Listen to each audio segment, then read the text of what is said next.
So the topic for today's webinar is the contrast, Indian hegemonistic policies in South Asia and Pakistan's quest for regional peace and stability. We have a distinguished panel of speakers today. Dr. Sherry Rahman has joined us as the keynote speaker for today's webinar. I'll go ahead and introduce our speakers first. And after this, I will request Director Research and Acting President, Islamabad Policy Research Institute, Brigadier Rashid Wali Janjua, to kindly give his opening remarks, and which will be followed by the keynote speech of Senator Sherry Rahman, which will then be followed by our guest speakers' presentations. So allow me to introduce our keynote speaker. Senator Sherry Rahman is parliamentary leader of Pakistan People's Party in Senate, as well as the party's vice president. She's the founding chair and serving president of the Jinnah Institute, chair of the Climate Change Caucus in Parliament, CPEC Committee in Senate, and chair of PPP's Committee on Foreign Affairs. She's a third-term parliamentarian, diplomat, journalist, and civil society activist who has received Pakistan's highest civil award, the Nishan-e-Imtiaz. Senator Rahman has served as leader of opposition in Senate, Pakistan's ambassador to the United States, and federal minister for information and broadcasting. She has held additional portfolios of health, women development, and culture as a federal minister. She's also a recipient of numerous international awards for her work. Our first speaker for today's webinar is Ambassador Ashraf Jehangir Qaz. Ambassador Qazi has served as Pakistan's High Commissioner to India. Ambassador Qazi was also Pakistan's ambassador to United States, China, Russia, former East Germany, and Syria. He has also served as head of the UN mission in Iraq and as a special representative of UN Secretary General in Sudan. He will be speaking on India's illegal occupation in Kashmir, 1 year after 5th of August, and implications for regional peace. Our second speaker is Dr. Liu Zongyi. Dr. Liu is also Secretary General of China and South Asian Cooperation Research Center. He's also an Associate Research Fellow at Shanghai Institute for International Studies. Dr. Liu is also, his research interests mainly focus on India's economy and foreign policy, China's foreign policy, BRICS, and G20. He has been a visiting fellow at various international think tanks, including Center for Strategic and International Studies in Washington, D.C., Indian National Institute of Public Finance and Policy, and Institute of Strategic Studies of Islamabad. He will be speaking on India's border conflicts with China and Nepal, prognosis for peace and security. I now go ahead and request Acting President Tipri to kindly deliver his opening remarks. Thank you, sir. Thank you, Sam. Welcome the distinguished panelists and the keynote speaker who have very kindly agreed to enlighten us with their views on a topic that not only concerns regional stakeholders, but international arbiters of peace and security. The saber-rattling and jingoistic posturing of a Hindutva-driven Indian government has put the peace and security of South Asia in a confrontational limbo. The main theme of the discourse, that is a contrast between the hegemonistic policies of India and the sincere peace overtures of Pakistan, is palpably evident by the Indian acts vis-a-vis its own minority segment of population, the Kashmiris, and the neighboring countries like China, Nepal, Pakistan, and even Bangladesh. India that has problems with every neighbor, it has come a long way from its Nehruvian legacy of secular Indian nationalism to a xenophobically exclusivist Hindu-driven ideology. The blogs like Mohan Bhagwat, whose worldview excludes all minorities except Hindus, are the beat of this new misanthropic creed that thrives on hate and exclusion. Of RSS, that is BJP, is a pliant car-savak of the RSS and Vishwa Hindu Parishad hierarchy, just like the National Socialist German Workers' Party, that was the political arm of Nazi fascism. The tactical and political strategy of BJP are straight out of the playbook of Nazis. In turn, the Indian government has tried to marginalize and ostracize the Muslim community through highly discriminatory Citizen Amendment Act and National Register for Citizen. The right of Muslims has been usurped through highly repressive tactics evidenced by the Delhi riots and the BJP reprisals against the Muslim community. Targeting of Muslim minority and acts of killing, arson and lynching betoken a cultural apartheid visited upon the Muslims who are being forced to culturally and religiously assimilate in the Hindutva culture or else face extinction.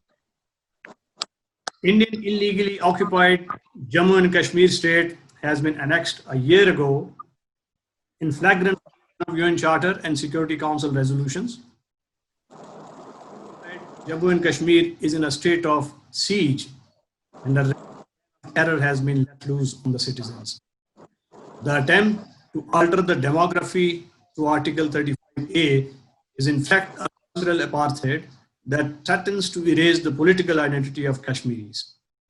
The of political constituencies through new domicile law and issues of domicile certificates to non-subject Indians is worth a new coinage, that is Modi Mandarin, through which Prime Minister Modi intends rigging the next state elections.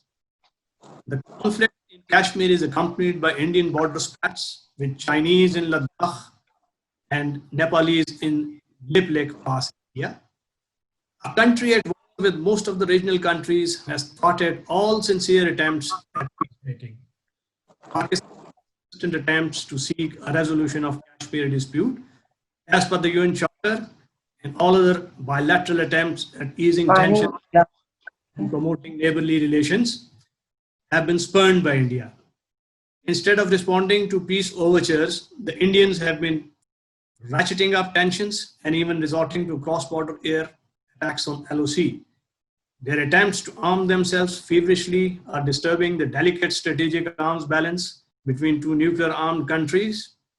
It is time the world community stood up and took notice of this glaring contrast between a regional hegemon and peace-seeking nation. Now over to webinar moderator to request the keynote speaker for our address. Thanks. Thank you so much, sir. Now I will request Senator Sharri Rahman, without a further ado, to kindly commence with a keynote address. Thank you so much. Ma'am, you may like to kindly unmute your mic. Thank you. Yes, I've just unmuted. Thank you. Assalamu alaikum and good morning to all distinguished participants. Thank you, Acting President Janjua and IPRI for organizing this and giving me this opportunity to exchange views. Without much ado, I'm going into the whole idea of what you asked me to talk about, which is the impact of Hindutva ideology on Indian internal and external policies. Now, let me first start with what Hindutva has done to South Asia, because this is important to me and I think to all of us, just a little bit, and then go into what has been happening since August 5th and before, a little bit before, and then forward into the region and its implications for Pakistan. Now, what has Hindutva done to South Asia? It's since 2014 brought a new BJP to power in India, and it's very different from Vajpayee's BJP. South Asia has been forced to forsake its history, its people, its potential, and its actual future as the great new regional powerhouse for growth in the 21st century. Many papers have been written on the subject and much conference time all over South Asia, all over Asia, and all the globe has been expended on the search for peace and how it can unlock a new regional equilibrium for South Asia. Many possibilities of trade, connectivity, energy, culture, and crucial climate cooperation have been jettisoned in this new Hindutva vision which has come to the fore, principally in a larger sense, as a majoritarian sense, since 2014. But since 2019, when Narendra Modi won a second large majority in the Indian elections, this trend has amplified egregiously, both in terms of strategic change in the regional equilibrium, but also the quantum of escalated risks to stability across a number of dynamic and changing spectrums. Now, what has been happening? Three things. First, now with the backdrop is the attempted annexation of illegally occupied Kashmir on August 5th, 2019. Three things have defined, to my mind, and I look to be educated, a dangerous new normal. One is that the idea of India, very important to many Indians, as defined by its founding fathers, obviously the Nehruvian Compact, is going through a sea change. We all know that. While Hindutva as an ideological wellspring for the Sangh Parivar or Hindu coalition of forces in India has existed as a muscular strain in political thought since pre-independence, well pre that, to understand its impact on policy making today, one has to delve into its meaning and conceptual origins. These were first defined by a prominent Hindu nationalist called Vinayak Savarkar in a pamphlet called Hindutva, Who is a Hindu?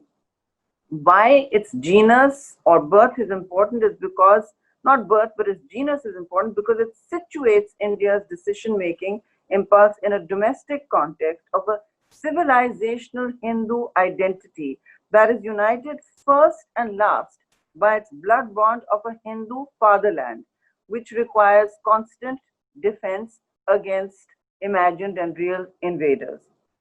Don't forget that its paramilitary arm, the RSS, was initially formed in response to the Khilafat movement. So history always matters. Then Hindutva is an ideology, therefore, that requires a constant narrative iteration of its ontology of insecurity of a people under siege. Narendra Modi's entire populist project is based on presenting himself and his ideology as an ontological provider of that security, a safe haven which needs a thought binary of exclusion and other internal fault lines of division as well. In its authoritarian roots, which require democratic majoritarian consent, it closely resembles, as you said, the ideological essence of fascism, as both the invocation of real and imagined enemies against which their nationalist muscularity must aggress. So there's always an enemy needed. This is why the constructive collective identity underlying Hindutva does not include Christians, Parsis, Jews, or Muslims, with the latter now being frontlined as Muslims being frontlined as an eternal and unforgivable other. Obviously, the background of this is that Muslims have ruled India for many years, and the consistent erasure of history that the Modi Hindutva project entails, we have all seen through Romila Thapar and other independent Indian thinking, thought leaders and historians' views of how the Muslim past is to be slowly erased. Secondly, does Hindutva provide a template for domestic governance or a specific roadmap detailing a foreign policy? Actually, no, it does not. Popular view is that it does. It provides a robust cultural and political narrative base for Modi to enlist it in the service of domestic and international postures that can selectively be used to define a majoritarian security policy at home, where Hindus need protection to enact their religious destinies, manifest destinies, and a foreign policy that can keep India in an aggressor's role with no explanation needed other than a broad civilization one or a doctrine to a frenzied electorate for any rational motive or outcome. This is important.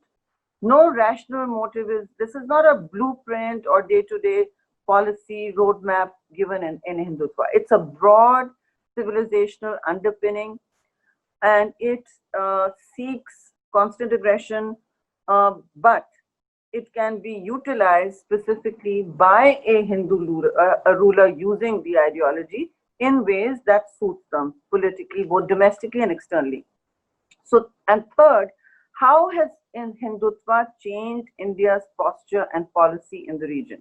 Hindutva's potency and use as an instrument of both domestic and foreign policy has in the last 1 year, in my view, undergone exponential transformations. It has received a rich political soil in which to foster its views and collect an identity around what it sees as a new pole of Hindutva posturing. This means that from 2019, the institutional limits of translating Hindutva into a strategic enabler of policy have been gradually removed. There's a whole structure at the Indian External Affairs policy community, and obviously there's a thought process, there is resistance to that, but it is being slowly dismantled. And there now is an unapologetic view with a new strain of majoritarian expression, both at home and abroad. Now it's also overtaken the Nehruvian spokesman.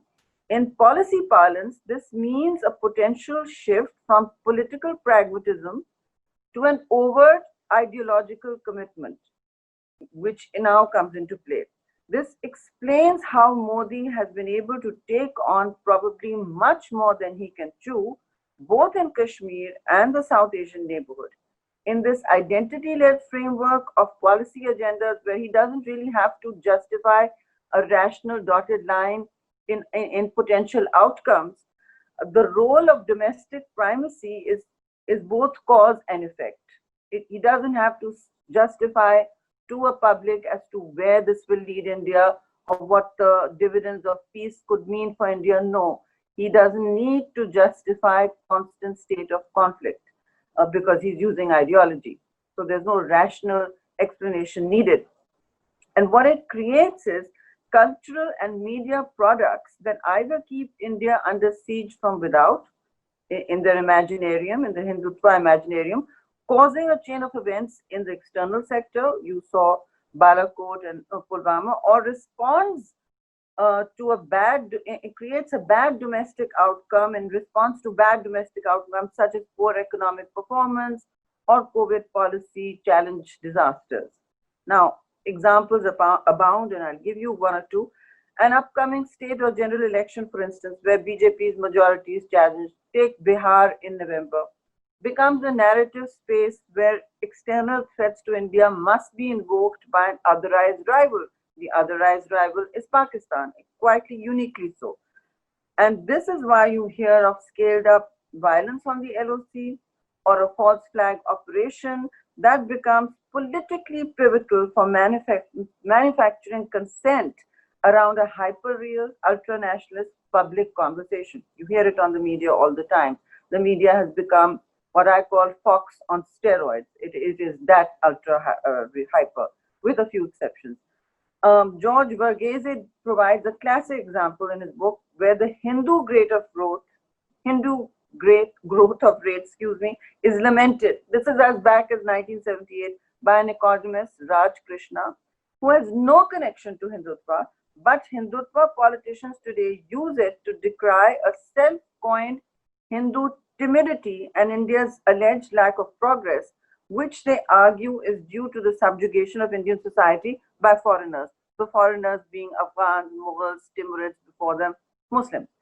In this worldview, the more aggressive Hindutva rate of growth, as opposed to the Hindu rate of growth, is now akin to the infamous Gujarat development model, as pursued by Narendra Modi when he was CM, Chief Minister of the state, from 2002 to 2014. In this march of the political Hindu, now you have a political Hindu, Ayodhya in 1992 was a crisis of the Nehruvian political order when the Babri Mosque was destroyed, and it is Ayodhya again in 2020, which was the center of gravity on August 5th for Modi's final attempted erasure of India's multicultural past and its secular constitution. The linkage of all such acts of a new civilizational order with an expression of naked state power over Kashmir, which parts are Muslim, was an attempt to confer a strong cloak of Hindutva legitimacy to his actions on a disputed territory. In celebrating the Ram temple on the anniversary of its illegality in Kashmir, he was also attempting to indemnify the stripping of Kashmiri identity, which is very important to Kashmiris, with the impunity he seeks via the ideology of Hindutva. So the ideology confers both impunity as well as no need for a political rationale. The Ram Mandir now being erected on the mosque told that tale to all of India.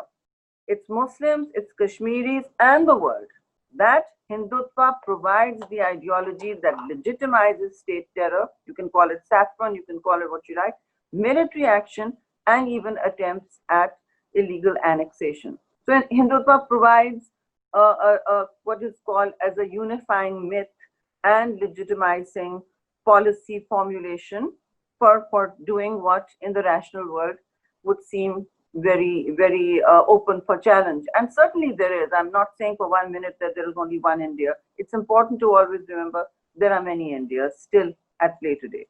The revoking of Article 370 of the Indian Constitution has also been, let's remember, a key part of the BJP's core agenda, and has always struck an emotional chord with its rank and file after there was an ideologue called Syama Prasad Mukherjee who died in a Jammu and Kashmir jail in 1953 to protest the state's special status and demand its complete integration into the union. Another one, so it's not a new thing, but it's obviously gathered state momentum now. Another one of the BJP's core tenets is that a Hindu temple should be built on the disputed site where a 16th century mosque was raised by a Hindu mob in 1992. So that circle is being completed in their historical and political contemporary reality now.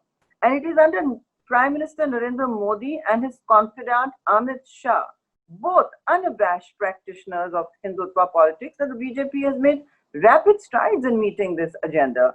The repeal of 370 is one of the three key BJP planks besides building Ram temple at Ayodhya and implementing a uniform civil code, which have given the party its distinct Hindutva and nationalist identity. The construction of the temple is less of an ode to the principles of faith and more the celebration of three of the most significant features of the Sangh Parivar: the ideological virility, second, ability to deliver on core promises, and third, the quest to redefine the national imagination, which they're all doing. Now, the Citizen Amendment Act, which has divided India along religious lines, clearly sets a fault line of faith that the BJP seeks to divide India along. It seeks to deepen it and reinforce it, and is a clear symbol of the new India that Modi's politics has promised. It changes the nature of citizenship in the Indian Constitution. We have that here, where today exclusions will be made on the basis of your particular religion, in this case Muslim. The National Registry in Assam does the same, where immigrants are kept in detention centers. Amit Shah regularly says that there are no detention centers in India, but there are currently 6 detention centers, with more being built. Amit Shah and other top BJP officials have also promised a nationwide registry similar to the one in Assam, where those who fail to establish an Indian lineage with a box asking you your religion will be stripped of any rights. Now, these have profound consequences of how India thinks of itself, and therefore how it thinks of its role abroad. Impacts on the region, the next quick part. In my view, populism in the politics of ultranationalism is always dangerous in a global and regional environment where the relative certainties guaranteed by unipolarity, which is one big global hegemon, have been dismantled. Why? Because multipolarity is always more chaotic in realist theory than a global context with one unambiguous leader, which is a role that the US has been playing. Yet its recent but regular relinquishing of that role has created a much more fluid and competitive strategic global moment. I'm not going into conversation about the Thucydides trap and if China is challenging that order or not, but it is doing so in its own. China is doing so according to its own telos, its own logic.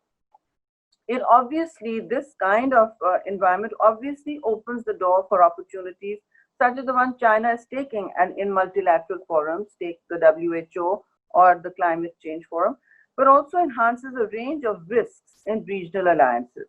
India's easy embrace of America is enhanced by Modi and Trump's populism, but these are buttressed by underlying structural realities such as the strength of Indian diasporas as well as its economy and growing defense needs, which are aligned now with the United States, the French. You see the sale, the buying of Rafales and other expensive equipment. India is the largest defense shopper in the world. Now, when ideology therefore begins to assert influence over foreign policy, it becomes very close to a model that defies strategic predictability. That's important, as well as moral imperative. Speaking of moral imperative, for many years, Modi and other BJP politicians have boasted about taming the enemy within. They boasted about this and taunted Muslims for their supposed involvement in terrorism and sympathy for Pakistan.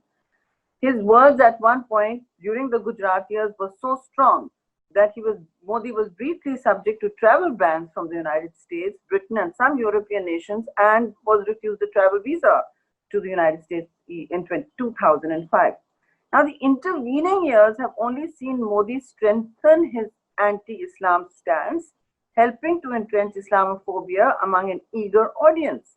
In effect, he has taken the underlying ideology of the RSS and made it a government agenda through laws that adversely affect Muslims. The Constitution of India is being altered, and its courts are also playing along. The point I make here is that the dictates of power will allow Modi to escape moral censure, both by some Muslim countries, as you can see, and its principal ally of the United States.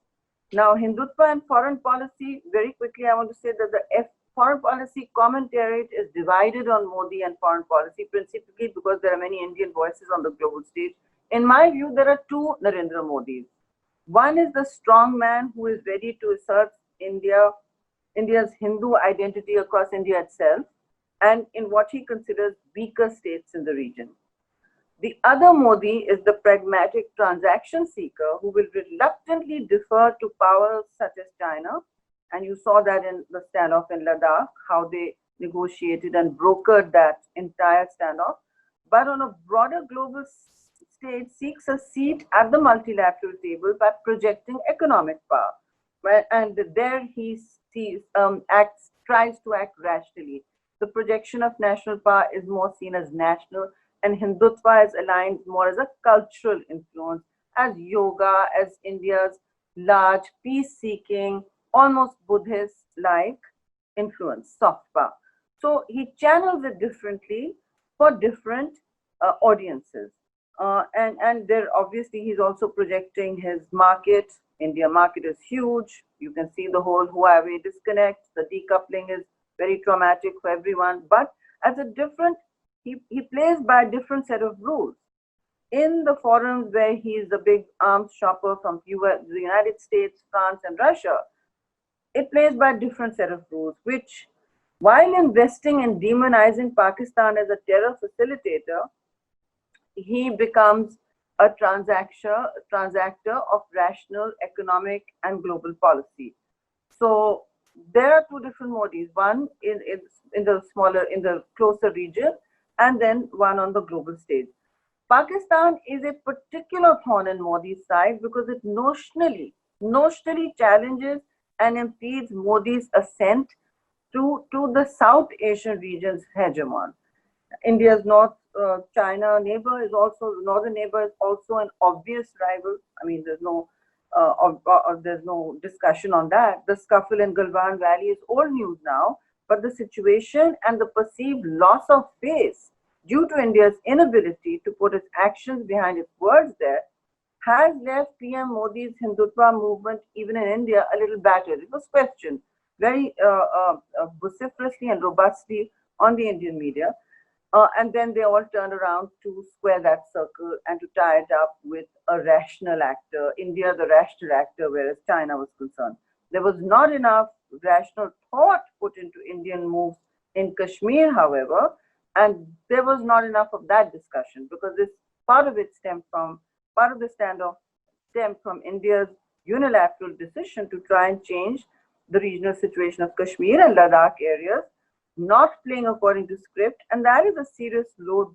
It will become a serious roadblock to the Hindu juggernaut in the region because Hindutva is right now at play more inside India and its closer region.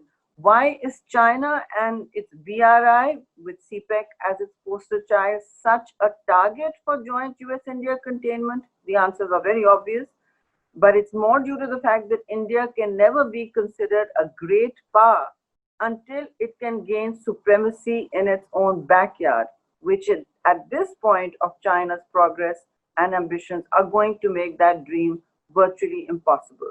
American interests in the Middle East also become potentially tested in this entire equation. Again, China's masterstroke in Iran versus Chabahar has also left India short of a regional ally that could have been used to encircle Pakistan even further, with Afghanistan already in the mix.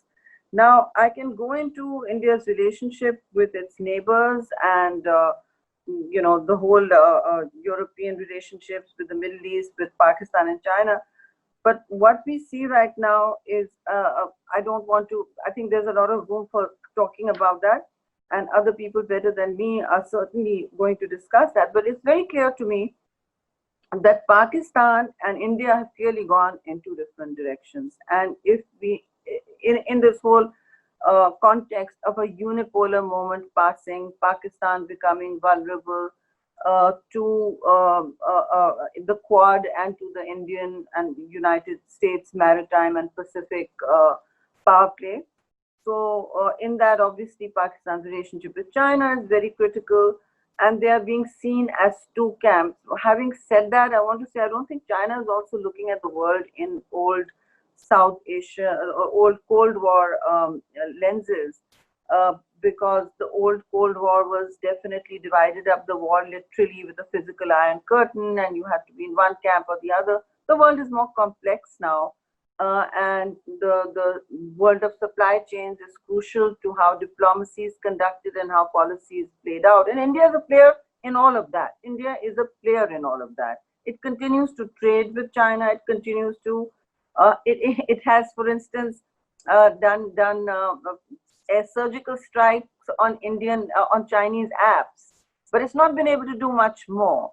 And I think we should just step back a little and see in which context India will operate as a diplomatic manager of a rational economic-based policy while still seeking great power status in the world, where you've given India a UNSC seat. And I think I still say that we should have contested it after August 5th last year, and given Pakistan's vulnerabilities, and will continue to target Pakistan as an exceptional thorn in its grand Hindutva ideology, a projection of power at home. It needs that projection of power at home. It will not do so in the region beyond. I mean, it has its its relationship with Bhutan, Maldives, Sri Lanka, Bangladesh are all in a state of transition, and you can make a strong case for saying all the neighbors are right now estranged with India and are pushing back against what they see as a very overweening regional hegemon. Having said that, India is perfectly able to stabilize its relationship with these neighbors also, and it is Pakistan that needs to look at evolving a stable, articulated foreign policy that is not purely just reactive, but it is linked to making sovereign choices, which further, as China does, link it to its economic strength. So right now, India is not in a happy position with China's GDP 4 to 5 times bigger than it. Wasn't anticipating that 20 years ago. This was not the case. It is the case today. And the same goes for the Chinese defense profile. It is still overpowered by the United States. by no stretch of the imagination is American military power any challenge for a single power anywhere, but alliances are complex, and the world of regional and Asian and Pacific power play is changing very fast, especially in the maritime region of the Pacific Ocean. And last thought I want to park with all of you is that there is a great deal of neuralgia in both India and the United States about China linking from Gwadar to through URAIL, through its big BRI projects, taking CPEC to linking it to the BRI projects through the Eurasian heartland and reaching the Atlantic Ocean, which makes China a two-ocean power. And that poses to the Quad a huge challenge, both not just in the South China Sea, but everywhere, right down to the Indian Ocean, which again becomes a problem for Pakistan. So we need to look at these complexities and play them out. With these last words, I want to thank IFPRI and the panelists for listening so patiently. And I look forward to hearing what you all have to say. Thank you. Thank you so much, Senator Sharri Rahman. We could not have asked for more erudite, immaculate analysis for setting the floor for further discussion. Now, with this, I will ask our first speaker, Ambassador Ashraf Jehangir Qaz, to kindly commence with his presentation. Ambassador Ashraf Jehangir Qaz, if we can kindly have you, please. So if you could please unmute yourself. Thank you. Yes, can you hear me? Yes, sir. Okay. Bismillah Rahman Rahim. Respected Acting President Janjua Sahib, panelists and participants, Assalamu alaikum wa rahmatullahi wa barakatuh. India's genocide in Kashmir did not begin on August the 5th, 2019. It began 73 years ago, when through deliberately planned and executed mass slaughter and expulsions of the Muslims and the settlement of Hindus from outside Kashmir, mainly from Pakistan, the Muslim majority of over 60% in Jammu was reduced to a minority. This, according to the Genocide Convention, was the essence of genocide. August the 5th, 2019, was Modi's final solution, eliminating Kashmir as a political entity reduced to a union territory and escalating population change in the valley. The genocide in Kashmir that began in Jammu more than 70 years ago is being completed in the valley today. Pakistan's response since August the 5th, 2019 has been diplomatic, symbolic, and often confusing. The day counters in Pakistan, if I'm not mistaken, show 372 days today since August the 19th. A year from today, they will show 737 days. It might be out by a day or so. Or will the counting stop? If so, will it be because Pakistan shall have defeated India's occupation and genocide in Indian-occupied Kashmir? Or will it be because Pakistan, despite its verbal bombast and empty gestures, shall have actually resigned itself to the fate of its Kashmiri brethren? Nobel Prize winner Bob Dylan, he got the prize for literature for his songs, says, the answer, my friend, is blowing in the wind to this fundamental question. August the 5th, 2019 has been named Yom-e-Istihsal, the day of exploitation, and marked by speeches, rallies, resolutions, marches, songs, prayers, renaming Kashmir Highway as the Srinagar Highway, issuing 70-year-old and still current survey of Pakistan maps as new maps of Pakistan, etc. Am I coming across? Can you hear me?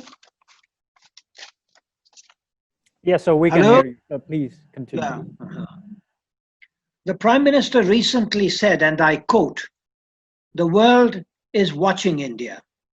And if India goes too far in crushing the Kashmiris, the world will react." End of quote. There have indeed been unprecedented rallies against Indian repression in foreign capitals. The foreign media has also been critical. There have also been resolutions adopted and policy statements critical of India in the parliaments of several countries and by international human rights organizations, and much more. And yet, our foreign minister rightly admits the world has been largely silent on Kashmir. He also expressed justified exasperation over the lack of Arab support. Apologetic explanations may or may not have quickly and quietly followed. We have seen urgent meetings going on between very senior people in Pakistan and Saudi authorities, and they are continuing.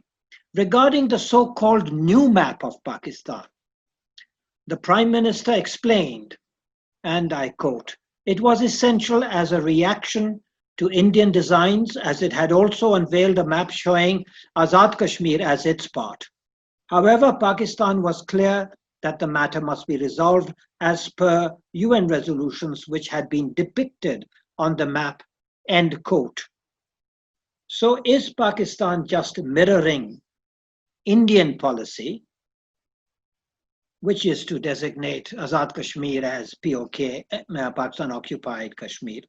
The difference, of course, is that India's false maps are consistent with its illegal but formal international position that it has no dispute with Pakistan regarding Kashmir except Pakistan's alleged terrorism and occupation of its territory, that is Indian territory, referring to Azad Jammu and Kashmir. India, of course, resiled from the UN resolutions on Kashmir more than 60 years ago. There are no explanatory maps or stamps, no explanatory stamps on India's maps, except for designating Azad Kashmir as Pakistan Occupied Kashmir. It is likely the Indians may now refer to Pakistan Occupied Kashmir as Pakistan Occupied India. We in turn could refer to Indian Occupied Kashmir as Indian Occupied Pakistan, if you want to go by the maps we have been issuing. However, Pakistan's international position, in accordance with UN resolutions, is that the whole of Jammu and Kashmir, including Azad Kashmir and Indian Occupied Kashmir, remains disputed until its people exercise their right of self-determination and hopefully choose Pakistan. Meanwhile, the Karachi Agreement of 1949 that established the ceasefire line, which was subsequently renamed the Line of Control in 1972 by the Shimla Agreement, is still the basis for Azad Jammu and Kashmir, or Pakistan-administered Kashmir according to UN parlance, and Indian-occupied Kashmir or Indian-administered Kashmir according to UN parlance. To reissue standard survey of Pakistan maps with great fanfare as part of a new aggressive diplomacy could undermine UN resolutions on Jammu and Kashmir, which continue to provide the basis of Pakistan's stance on Kashmir.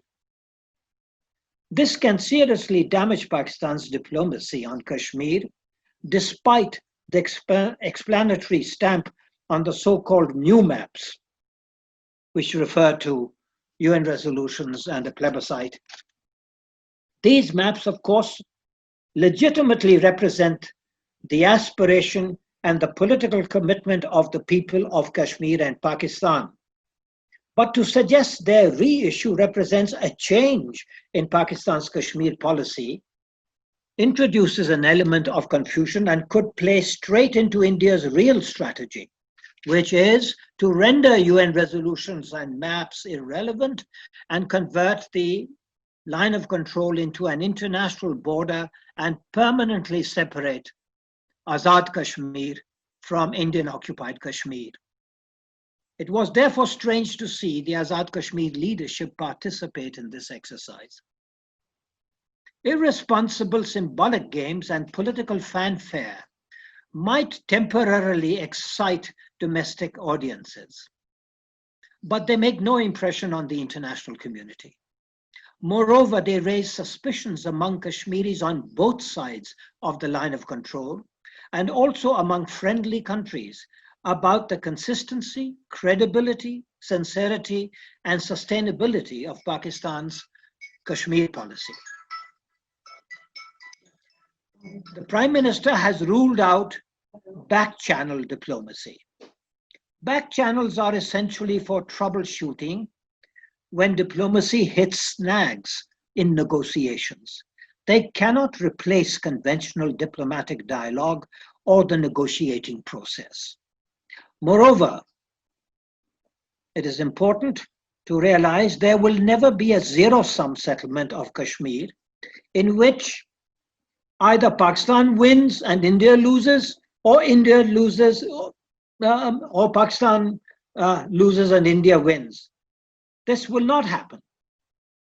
There will either be a principled compromise win-win settlement acceptable, if not completely satisfactory, to all the three parties involved, primarily the people of Jammu and Kashmir, or there will be no settlement, no status quo, and no peace.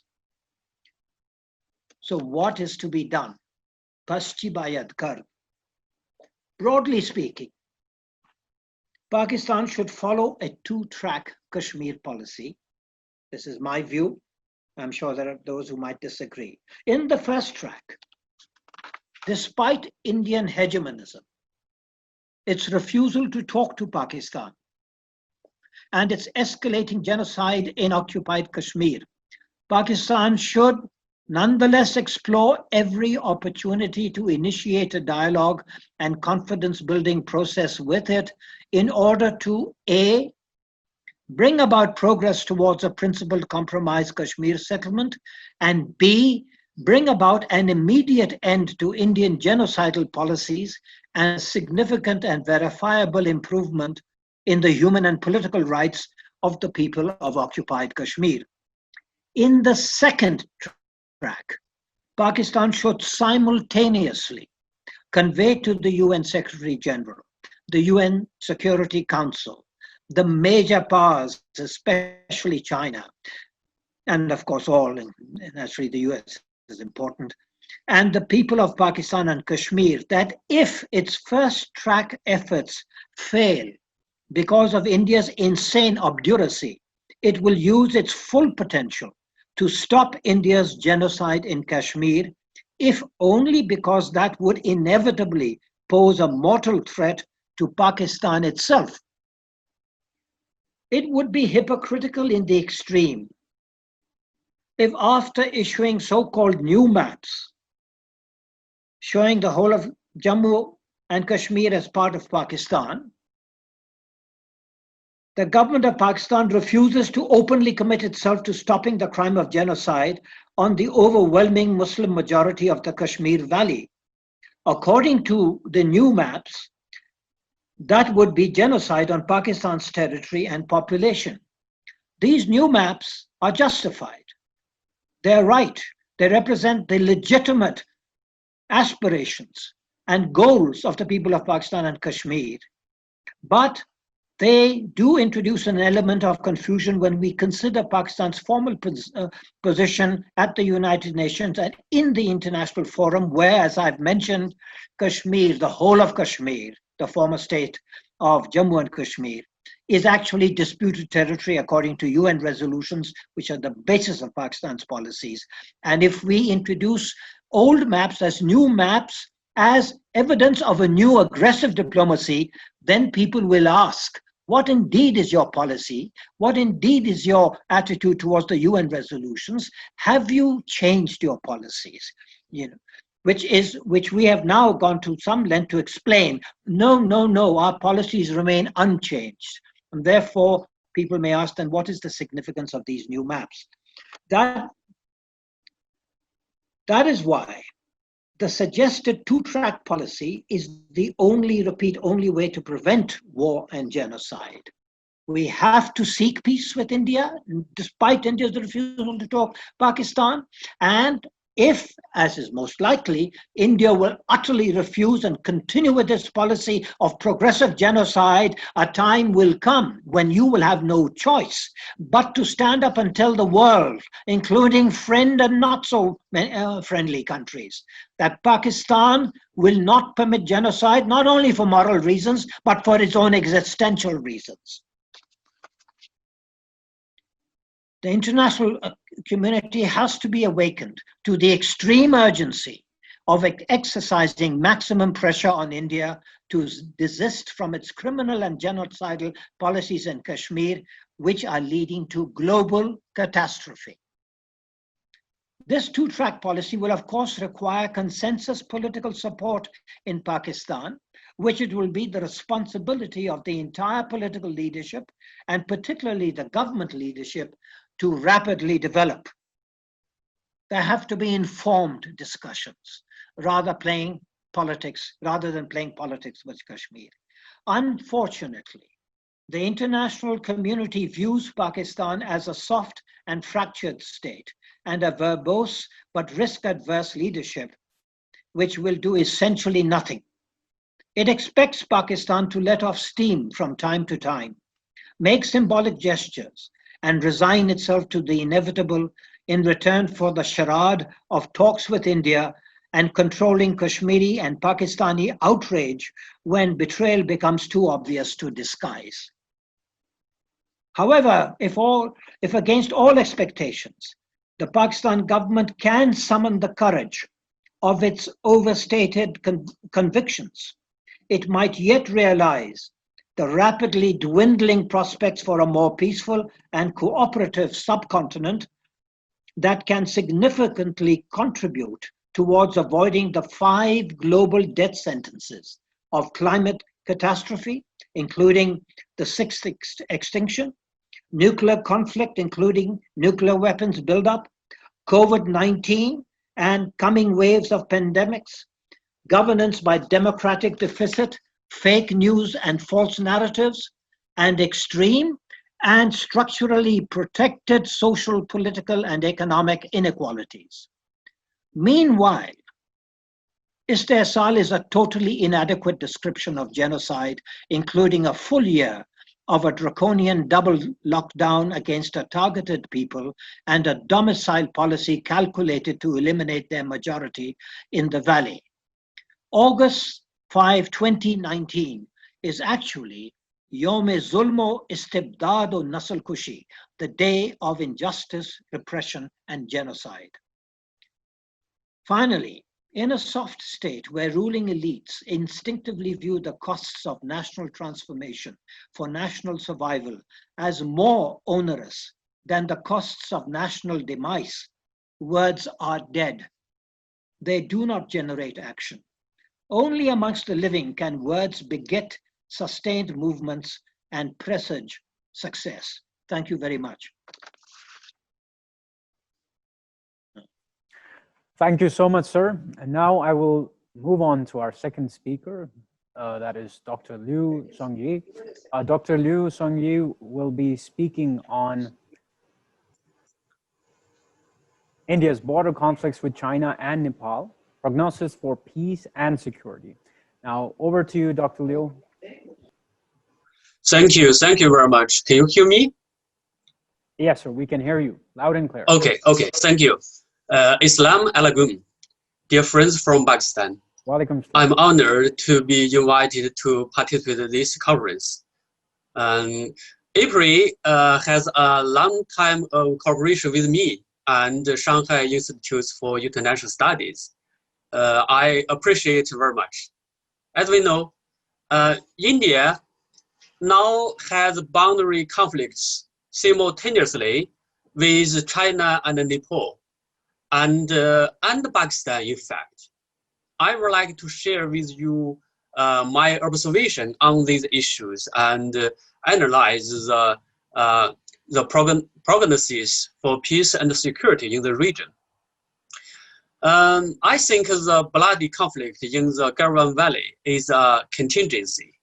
It was not China's premeditation like what some Indian scholars and media speculated. And it was not Chinese leaders who deliberately provoked the conflict to transfer domestic pressure. At the all-party meeting of India on June 19, Prime Minister Modi made it clear neither is anyone inside our territory, nor is any our post captured. He in fact acknowledged that the responsibility for the conflict was not on China's side, although he acknowledged that the responsibility for the conflict was on the Indian side. Although the occurrence of the incident has its contingency, I believe that such event is inevitable, and the difference may only lie in the time and place of occurrence.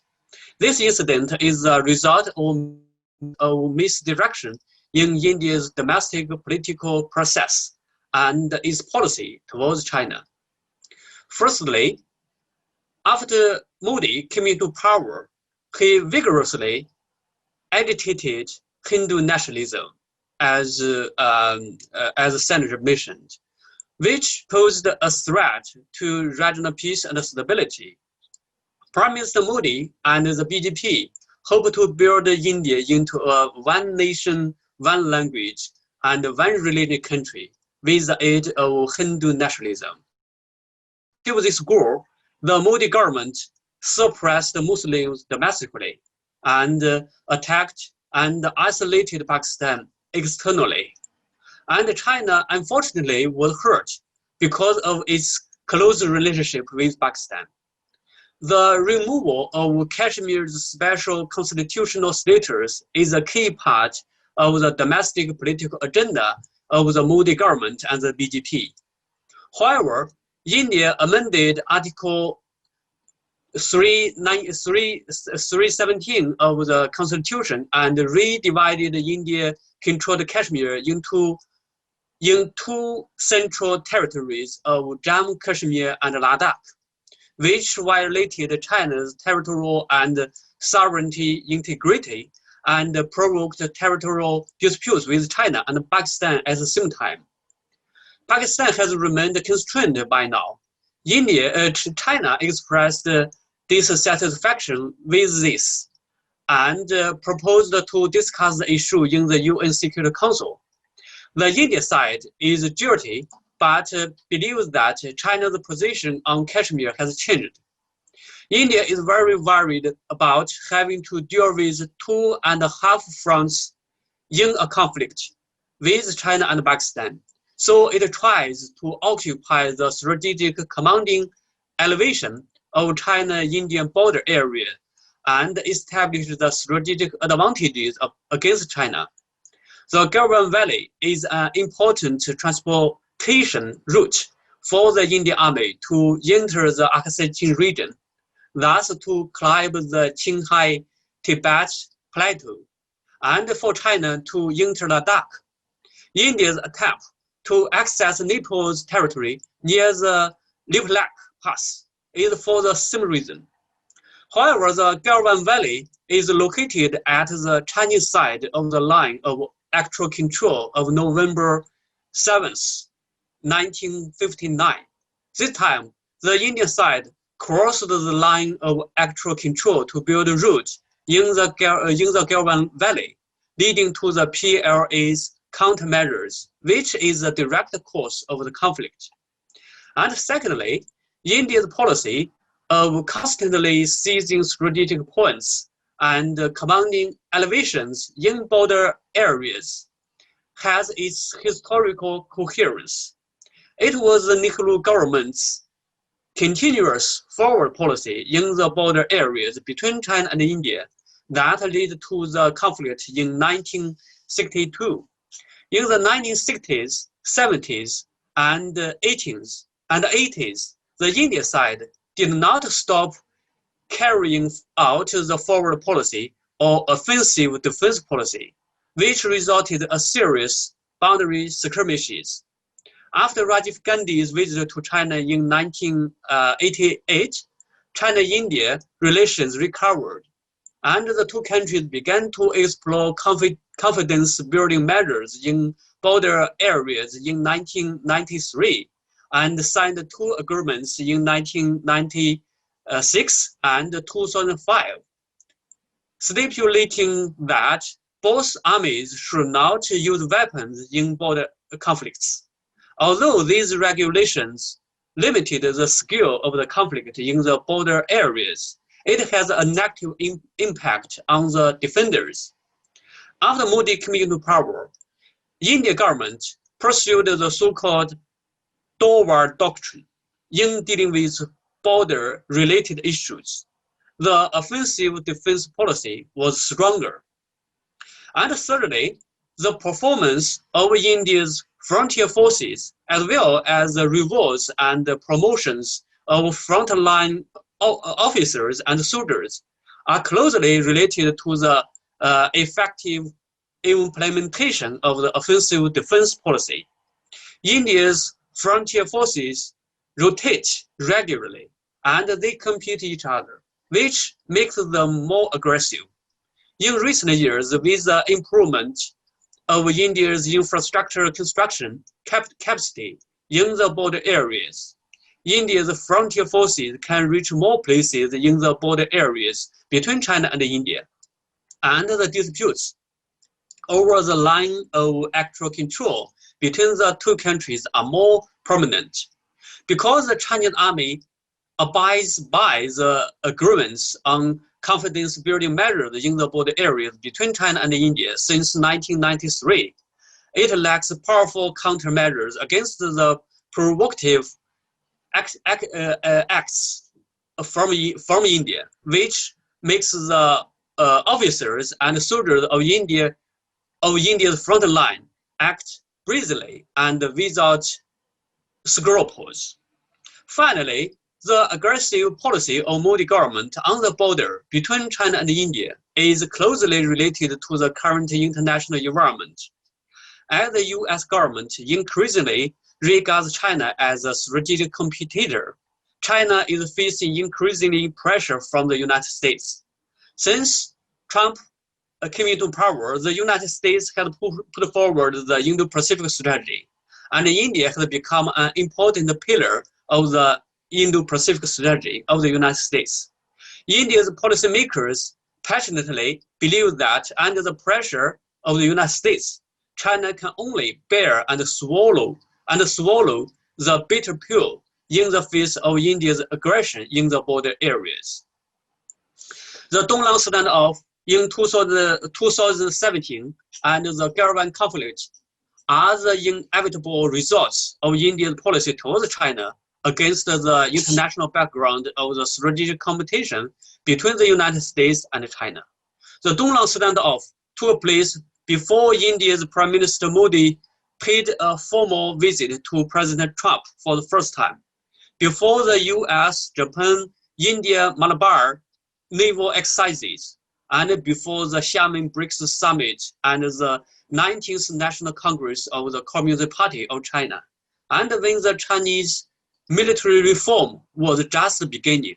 So from the point of view of time selection, Indian policymakers had calculated and planned in advance. So they dared to cross the established border and enter China's Donglang region to stand off with Chinese army. Although India didn't get benefit in the end, but because China didn't adopt more powerful measures at that time, India became more arrogant on the border issue after that, and the occurrence of the Galwan conflict became an inevitable accident. The Indian government had hoped to use the COVID-19 and the huge international pressure from the US to press China to accept India's proposal on the border issue before the Galwan conflict. But India has failed to do so, suffering from huge losses in the Galwan Valley. So we can find that during the Galwan Valley clash, it was India that violated the China-India bilateral agreement on the line of actual control. However, China does not want the accidental clash to affect the stability and the development of bilateral relations. Therefore, after the clash, China has kept a relatively low profile on a series of issues involving China-India relations, and the Chinese media has not reported much on the clash. This is mainly because China wants to save some face for India's side, especially for Prime Minister Modi, and to maintain the overall stability of bilateral relations. But as a perpetrator, India not only is unrepentant, but also continues to create problems and escalate tensions in bilateral relations. India has taken measures to ban Chinese apps, extending bilateral disputes from border issues and politics to economic and trade areas. And relevant parties in India are deliberately extending bilateral disputes further into the fields of people-to-people exchanges, which may completely destroy the foundation of China-India relations. After the Galwan Valley clash, Modi's policy toward China has fallen into a dilemma due to India's domestic political struggle and rising Hindu nationalism. Party struggles in India are not rational. They are carried out for the sake of votes and victory in election. It was a similar scenario before 1962 when Nehru was in office and pressured by the opposition to adopt the foreign policy toward China and finally get India fired up. Now, in order to drag down Modi and his BJP, the Indian National Congress would even rather see a war between India and China, so that a defeat of India would help overthrow the Modi administration. Those people don't care overall diplomatic interests or anything else rather than a victory in election. And it seems that Modi has lost control of Hindu nationalism. He now has no option other than cater to extreme Hindu nationalist positions and accuse China of being expansionist.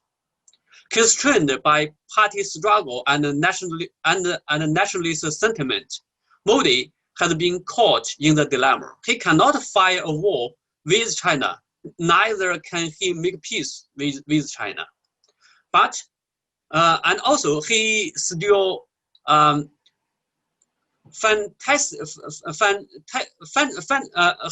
still fantasizes about using US to force China to yield. India's accusation is a kind of coordination with the US and Western public opinion.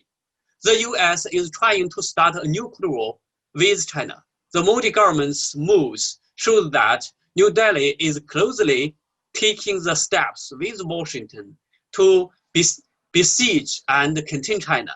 Although Indian Foreign Minister Jehangir has reiterated that New Delhi will never be a part of an alliance system, India's policy toward China has even surpassed the US in some areas.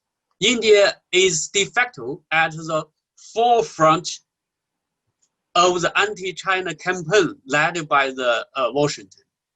India's policies toward China are limited, I think, and many of its economic measures are self-destructive. The large-scale spread of COVID-19 has done great harm to India's economic and social development. Judging by India's policies towards Chinese APPs, Chinese companies, and Chinese investments in India, the idea of economic cooperation as a stabilizer in China-India relations has failed. Now India is targeting people-to-people exchanges. Indian officials who make policies towards China, I think, have almost lost their rationalities.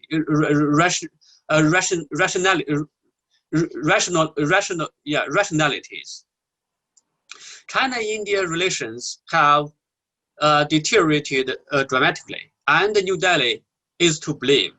It has made wrong judgments about China's determination to safeguard territorial sovereignty in face of international pressure. Since the Modi government assumed office in 2014, it has been adjusting its China policy.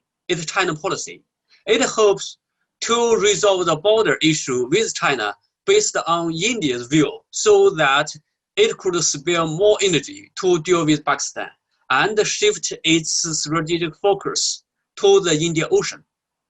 New Delhi thinks it could force China to make concessions if it continues to up the pressure against Beijing. It has underestimated China's firm view to safeguard territorial integrity. The Indian government, political parties, media, and strategic circles have all laid blame on China for the souring bilateral relations, and you can find few have reflected upon India's own problems. This has made the prospect for the bilateral relations particularly worrying, I think. I stop here. I welcome your critics. Thank you. Thank you very much. Thank you so much, Dr. Liu.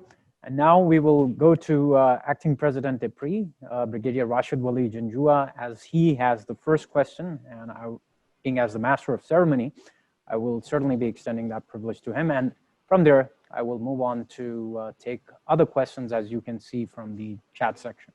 So over to Brigadier Rashid Wali Janjua, sir.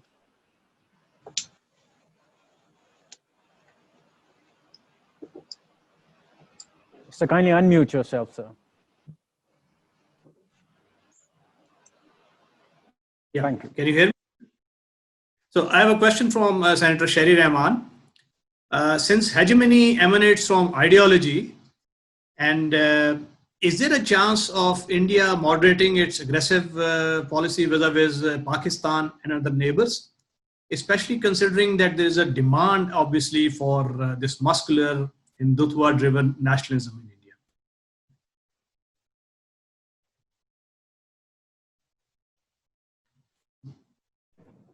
Ma'am, again, I may like to request you if you could. Sorry, I've unmuted myself. Yes, thank you very much. This has been a very sort of thought-provoking discussion, and I'd love to get hold of both Qazi Saab and Mr. Liu's papers if possible. Mine wasn't a paper, but I can send one. Yeah, hegemony and India. I think that it's more India's aggression and this whole ideological act right now is not an act. This stems from belief, but it is directed more at Pakistan and perhaps some weaker neighbors where it can play out some of its aggression.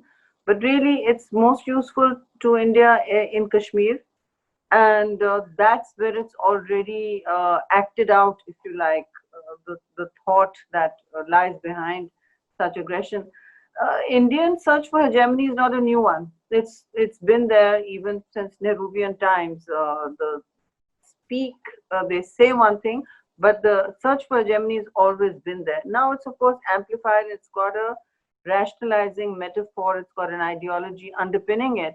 But I think with Pakistan now Pakistan is about the only country it can act this out against. And if you know, and I want to sort of direct this also to Mr. Liu when he's back, that we've just been told, I was reading while he was speaking, that Mr. Liu, I also have to throw this question at you. I think it's too early to say that what role India's hegemonistic designs will play. It needs more heft and encouragement from the United States, which it is getting. It's going to do this more at multilateral forums, number one.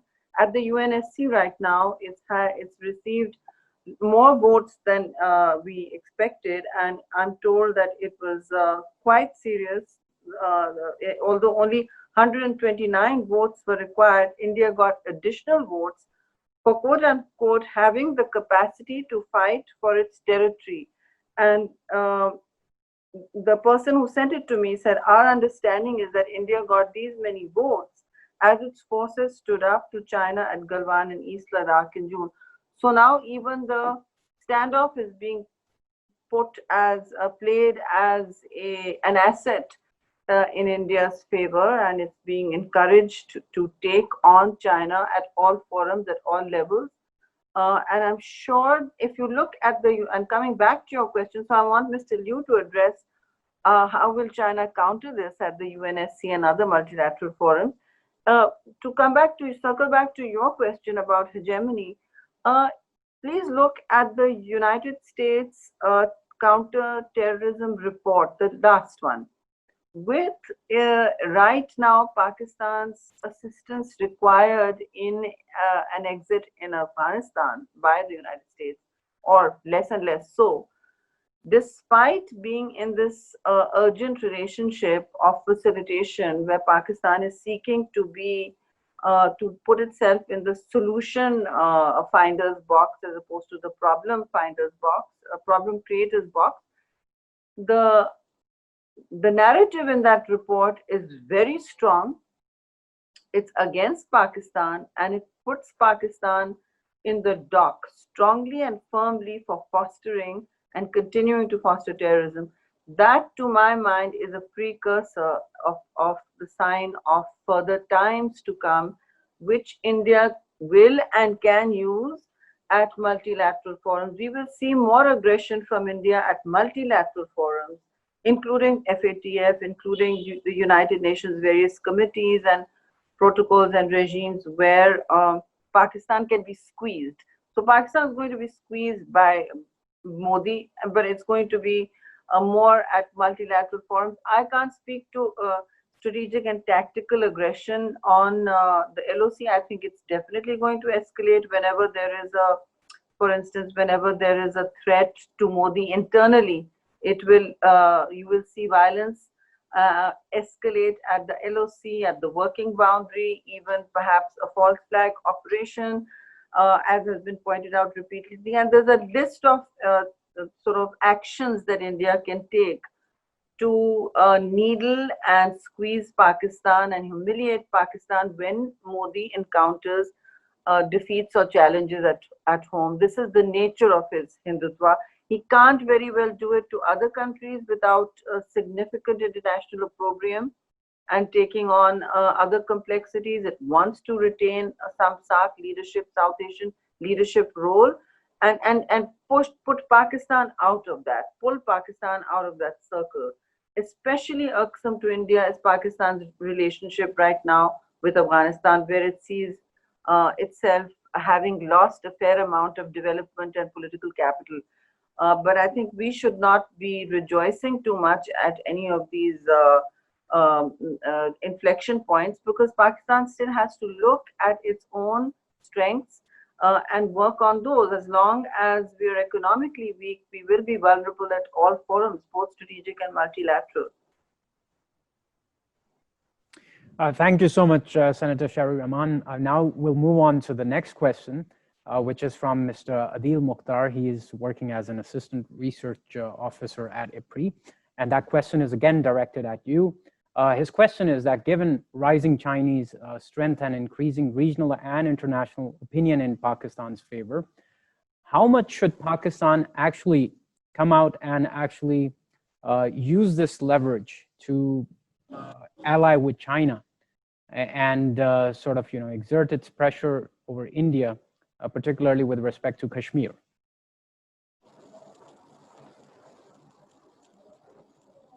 Sorry, is that for me? Yes, ma'am. Yes, ma'am. Oh, sorry, I thought it was to Mr. Liu. Look, I think Pakistan has to be clear about its vulnerabilities, which stem from, I'm very clear, from our own decision-making deficits at home, executive deficits, parliamentary deficits. We are unable to connect the dots.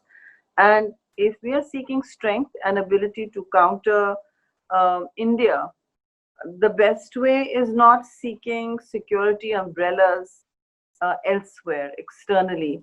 Of course, those are part of the play, and China is already in your, if you like, D to assist, but over dependence on any ally is not good for that ally. It puts them into positions of give and sometimes exposure that they don't always want to be in. I'm not doubting China's all-weather intentions and friendship at all.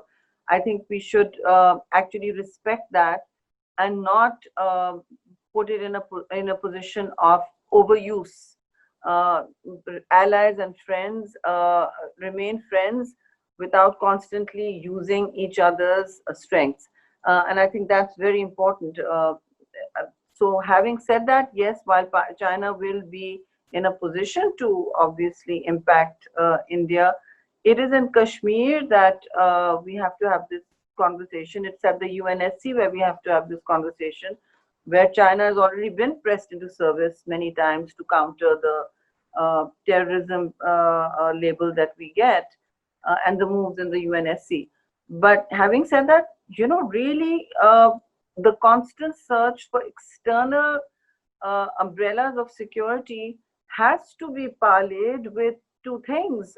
Again, better executive coordination and ability to make decisions, timely decisions, to articulate a broad foreign policy which is not just reactive but seeks to lay out some level of strategic ambition. And I think that's very possible because Pakistan has made a very clear change over the last 10 years in its strategic policy, particularly in Afghanistan, but it's unable to consistently articulate it. And that's very important. From a country that treated Afghanistan as strategic backyard, it's become an enabler of peace in the region. So this enablement has to be articulated, if not as a doctrine, but then at least as a strategic agenda at the highest level.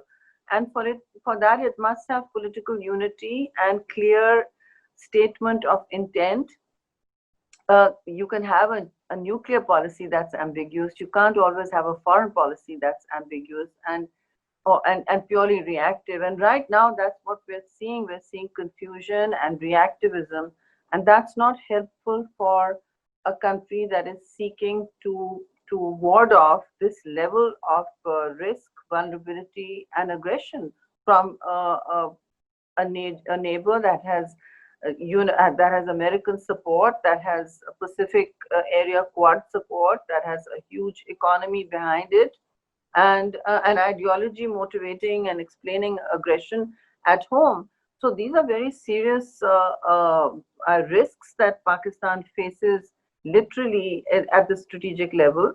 And some serious thinking must go into it beyond asking or expecting China to step in all the time to protect Pakistan's interests. I'm sure China will, and I think China now has coupled its interests with China, with Pakistan, both strategically and economically. Well, we too have to need to demonstrate better outcomes even on the big CPEC opportunity, which I feel we have not been able to optimize in its anywhere close to even 50% of its potential. So these are things that we also need to act upon. China will certainly be there to protect Pakistan's vulnerable flank multilaterally. It has been, and of course strategically and tactically, I don't know that we've ever needed that right now. The last episode we had of Indian attack, literally a kinetic attack, was, as you saw in Balakot after Pulwama. And there Pakistan actually had a chance to demonstrate its conventional capacity, which we hadn't since 1971. So that too happened after with Modi Sarkar being what it is. Previously, India had not sought to do this. So I think these kind of episodes underline and demonstrate what possibilities lay in store. And I'm sure Pakistan, the Pakistan military is certainly gaming that, is gaming everything strategically. But politically, there has to be a better sense of unified, coherent policy agendas for the region and abroad. It's not enough to say we are seeking peace. What is your roadmap to peace? That has to be spelled out, and it has to be coherent, it has to be coordinated, and it has to be a fully consensus-based exercise, which right now I don't think our executive is in a place to do so. Thank you, Senator Sherry Rahman. Now, the next question that we have is for Dr. Liu Zongyi, and this is from Ambassador Asif Durrani, who's also a senior research fellow at Islamabad Policy Research Institute. The question is for Dr. Zongyi, is that, do you think that President Xi Jinping's proposal at Chennai last year to have a trilateral dialogue between China, India, and Pakistan has the chances of takeoff? India seems to have ruled out President Xi's suggestion. Your take on it, sir? Thank you very much for the question. Actually, last year at Chennai, President Xi Jinping and Prime Minister Modi have a very good dialogue. But after that, the situation has been changed. One of the important reason is that the COVID-19. The COVID-19 has changed a lot of things.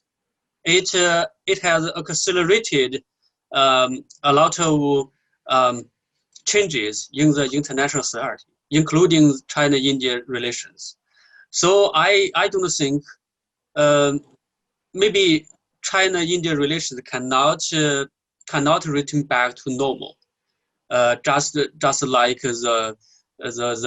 before the Chennai dialogue. So I don't think Prime Minister Modi will accept President Xi's proposal to have a trilateral dialogue among China, India, and Pakistan. Yeah. Thank you so much. Now, we'll move on to our next question, and this is from Mr. Guldad, who's the Director of Research at PICSS. And his comment and part question is to Senator Sherry Rahman's thought-provoking keynote address on Hindutva. And the question is that Hindutva could only be fought internally by Indian society and externally. It could only be addressed by international society, not necessarily first by governments.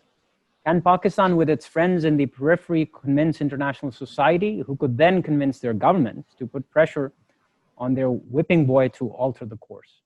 Your take on it, ma'am.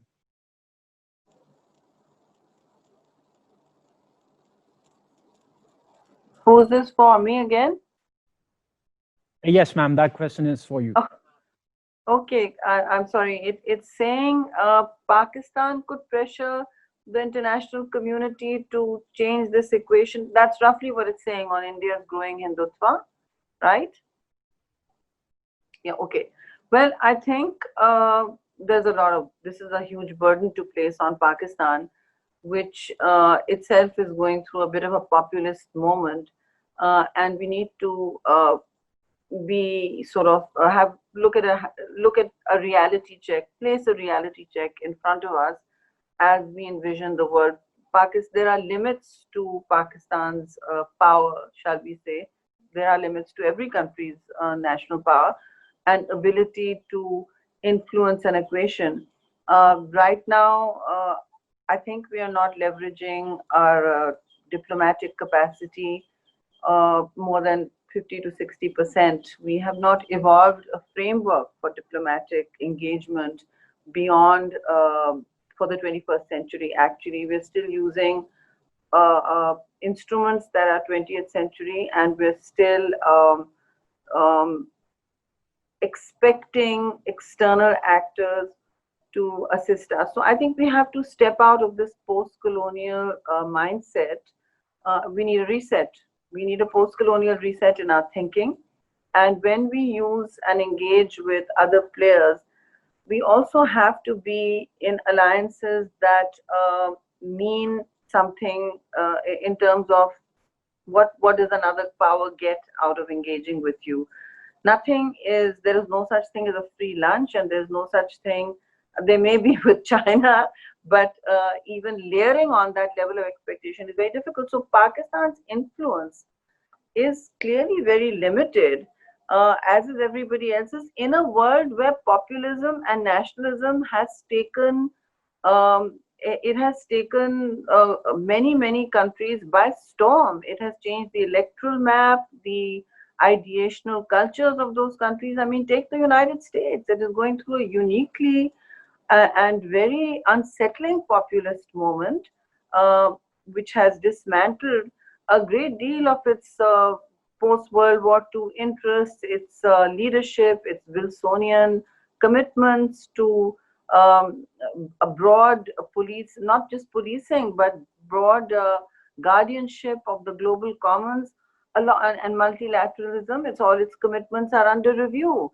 It's a society deeply divided by populism. You see the Me Too movement, the Black Lives Matter movement, and many others, by gender, by race, by class. And these are countries now, and then you see Brazil going through its there are many countries, even Brexit in the UK signified a retreat from multilateralism and an investment in populism to a great extent, and nationalism. So when you have that happening, then, as I said, multipolarity has its own, leads to its own mix of unpredictability. Populism is unpredictable. It does not bank on the rational as much as the old multilateral order did. There was an order. There isn't one now. I mean, you can say that one of the Israel and India, for instance, have had a free pass from international order for a long time. But now many other countries have. And it's time to question the efficacy of bodies that are effectuated to implement the declarations, the resolutions of a putative international order. So in this kind of environment where realism, the international theory of realism, has begun to predominate, and decisions are made by actors in purely their own national interests without having to look at extenuating factors or what international public opinion will say, that's not a conducive environment. It's an unpredictable strategic and foreign policy environment for any country. So building alliances is key, but expecting Pakistan to, with its weak institutional capacity right now, both economic and institutional capacity is at one of its weakest today. You have to be very clear to sort of match its verbal bravado. I don't think right now that's an expectation. So policy should be made on rational sets of capacities and abilities to deliver on those capacities. They will also be taken more seriously, and Pakistan has a great geopolitical advantage. There's nothing you can, I mean, there is Afghanistan, there is the Chinese alliance with Iran. It's obviously to Pakistan's advantage.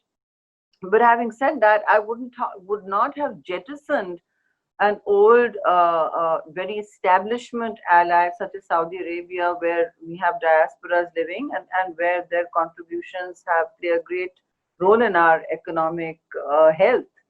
So I think where the remittance economy is scaled out of pretty much Saudi Arabia and UAE to a great extent, So we have to be careful about how we chart a middle path. It's not easy. It's littered with minefields. But right now, the charting of a self-interested middle path where Pakistan is seen as a problem solver, as a responsible nation that has changed its old ways, must be articulated. Without doing that as a coherent policy backed by national unity.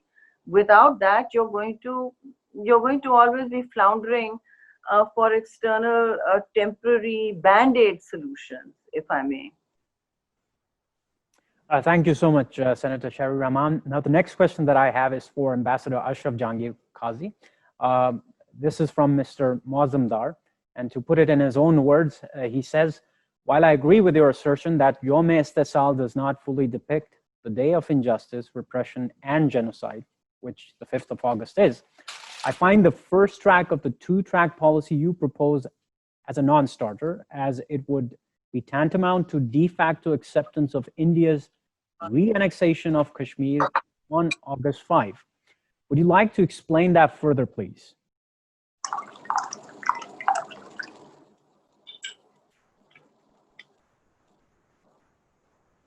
Ambassador Ashraf Jehangir Qaz, if you may kindly unmute your mic. Yeah, I think I've done it. Can you hear me? Yes, sir. Well, first, with regard to Yom-e-Istisal. Yom-e-Istisal in Arabic means exploitation. Now, Istisal is a very common phenomenon in all societies. The rich exploit the poor. The strong exploit the weak. Within countries, within families, within societies, within the global society, etc. It's an everyday phenomenon. It's something to be resisted, of course, but it most certainly does not even begin to describe the situation in occupied Kashmir, where people are faced, as I suggested, with a process of genocide as explicitly defined by the 10-point definition of genocide in the Genocide Convention of 1948 and repeated in genocide alerts issued by other organizations. So the name should reflect the reality of what is happening. Now, with regard to the two-track policy, once again, do I have to ask whether I'm being heard or not? Yeah, I trust I'm being heard. Pakistan is under a kind of pressure. Try and be reasonable with India. Engage with India. Do not use strong language. Do not exacerbate a very difficult situation. Try and alleviate some of India's concerns, etc., rather than sort of rushing. And we have been told this by foreign countries, by even the United Nations leadership, by a number of others. So the two-track is supposed to articulate the truth that Pakistan, and our Prime Minister also said that right from the beginning, that Pakistan seeks a peaceful settlement, a principled settlement, a realistic settlement that upholds the legitimate and internationally recognized rights of the people of Kashmir. And Pakistan will walk the extra mile. If India takes one step, we'll take 2 steps towards it. India is a big power, etc., etc. We'll do everything that is possible. But if India eliminates all prospect of peaceful progress towards a principled and acceptable settlement of Kashmir, and cannot crush, as it will not be able to crush, the resistance in occupied Kashmir, especially in the valley, and resorts, as it has resorted, to a final solution, a conclusive chapter of its genocide process, in that case, Pakistan will be confronted with an existential problem. What do you think the reaction will be in Azad Kashmir if Pakistan sits back and essentially relies on verbal diplomacy and all kinds of gestures and does nothing because it has no capacity to come to the rescue of what it regards as its own people. Its new maps, as I said, these are fake new maps. They're 70-year-old survey of Pakistan maps. They're not new, but nonetheless, they do represent the legitimate aspirations and goals of the people of Pakistan and the people of Kashmir. If, having reiterated this in the form of a new and aggressive diplomacy, and India cannot but continue with this process of genocide, because otherwise it cannot crush the Kashmiris. So genocide doesn't mean just mass massacre. That is the final stage. The beginning is what it's doing, putting people under lockdown, no kinds of communication, families separated from each other. Do you know in Pakistan, we can't even, and the rest of the world, you can't even have temporary lockdowns because people suffocate. Here since 1 year, and this is not a lockdown that is meant for the welfare and health of the people of Kashmir. This is punishment. This is meant to crush their spirit. That lockdown, which has proceeded for 1 year and will continue indefinitely, and every now and again, whenever they ease up, there are immediate demonstrations. So the Modi government knows that the majority in the valley will never accept its incorporation into India, even if it has reservations with regard to many aspects of Pakistan's policy, and some of them would prefer what they call Azadi rather than the Pakistan option. But the Azadi option is not in the UN resolutions. Nonetheless, if that is what they want, we need to take that on board as much as it can be made consistent with our defined policy, because our policy must never shift away from the UN resolutions. And if we issue maps and say this is a new phase of our policy, then we introduce an element of confusion. So there has to be a full seeking of a peaceful settlement. Track 1 is essential for track 2, and simultaneously track 2 says that if all of these efforts do not succeed, as they appear unlikely, we all know the mood. We've been talking about Hindutva, etc. We've been talking about the RSS attitude going back, their fascism, etc. Their attitude towards Pakistan as something illegitimate that should be sort of wiped out. They cannot apply that attitude to China because China is stronger. And as has been mentioned, countries look after their own national interests. We cannot expect China to fight Pakistan's wars. Pakistan, if it really believes it cannot do something, it must be totally frank. We can go so far and no further, because to pretend to be going further in defense of our own people, essentially, and the issue of the so-called new maps, is meant to reiterate the fact that our commitment to the people of occupied Kashmir is no less than our commitment to our own people. We don't draw that line. We say we are all one people. They're our people, we are their people. And so we'd have to do everything to show the world we're doing everything in order to avoid war, avoid genocide, avoid a catastrophe. But as is most likely, if India does not respond, then Pakistan, in order to survive itself as a nation, will stop India's genocide. Now, we all know, I'm not making reference to our capacity to stop. We have the capacity to stop. Pakistan, everybody knows, has the capacity to stop, but that ultimate capacity we do not want to bring into play, but we have it. It should be underlined. We do not intend to use it, but if Pakistan's existence is threatened by India's policies in occupied Kashmir, then it is only right. And what is this meant to be? To risk war and genocide? No, it is meant to avoid it. But you have to have your courage of your convictions and speak loudly rather than ambiguously, because what is the message the people of occupied Kashmir are receiving today, and the people of Azad Jammu and Kashmir are receiving today? I can tell you they are not happy with Pakistan's policies, because Pakistan's policy seems to be two-faced, double, I don't know, very, very sort of complicated, and ultimately it looks like, yes, they don't have the capacity, so say so. You don't have the capacity to do something immediately. It doesn't mean that you will change your principled stand. You will never you will develop Pakistan in order to maximize your options.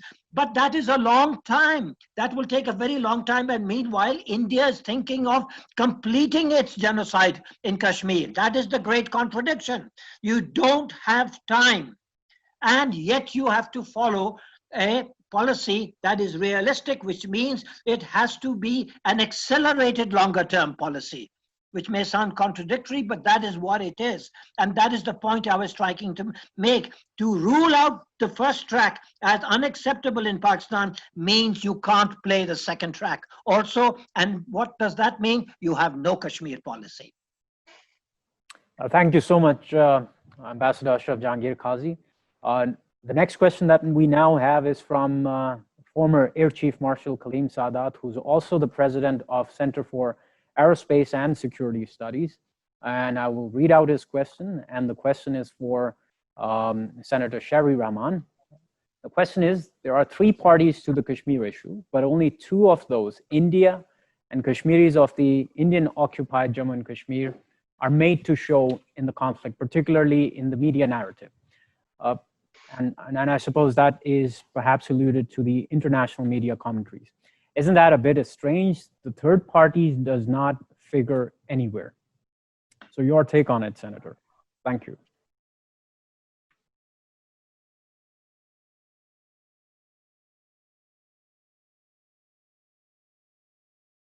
She muted. Yes, I don't quite understand the question. Obviously, Azad Kashmiris are as much stakeholders in any dispute or mechanism that determines their preference as to which country they would like to join in. That is the template under which the UN Charter protects their right to self-determination. It's entirely inalienable.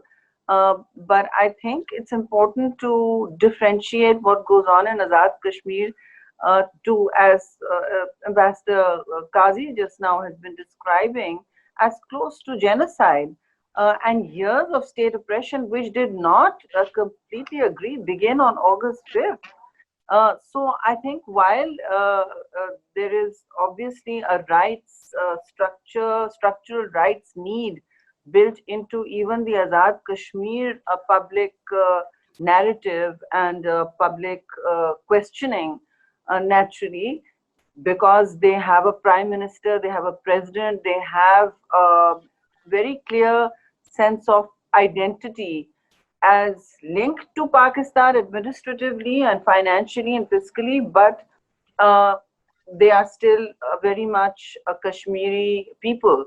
And they're very proud of it. They stand by it, and in fact, they question India and Pakistan parceling out political maps bilaterally between them. And there are strong questions, both when General Musharraf laid out a 4-point formula without consulting them. And we see this as political parties from the ground up. We don't get to make decisions in cold rooms. The whole point of democracy is that we consult.